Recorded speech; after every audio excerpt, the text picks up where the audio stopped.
Humanity's first footprints fade from the earth, replaced by the ordered lines of the first fields. Imagine the dawn. A planter kneels by a river, the cold mud a promise of the coming spring, a seed bag smelling of dust and hope.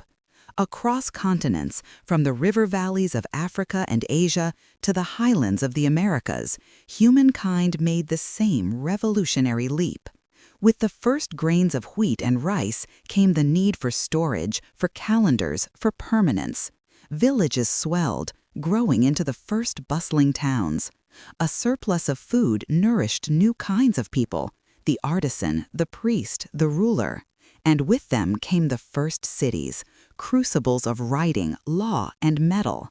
From the Nile to the Indus, from Mesopotamia to the Yellow River, new states learned to tax, to measure, and to command. But these new centers of power were islands in a vast, unknown world. How would they connect? How would strangers learn to trust one another across immense distances? The answer was written on pathways of dust and water. The Silk Roads became arteries of commerce, where silk from the east was traded for the powerful horses of the west.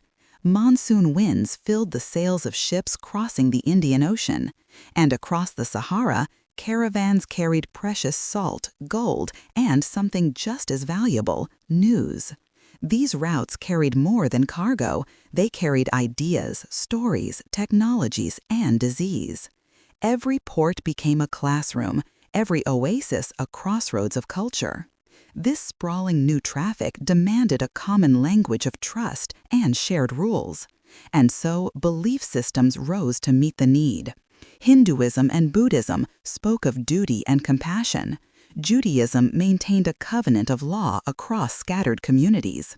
In the East, Confucianism provided a blueprint for ethics and order, while in the West, Christianity and later Islam would bind faith to empire, weaving together law, learning, and a vision of a unified world. The questions they asked still echo in our courts and classrooms. The moral language they forged still shapes our modern world. Our trade may now be digital, our caravans made of code, but the fundamental patterns of connection and exchange remain. We are the inheritors of these ancient networks, and understanding this past is the key to navigating the choices that define our lives today.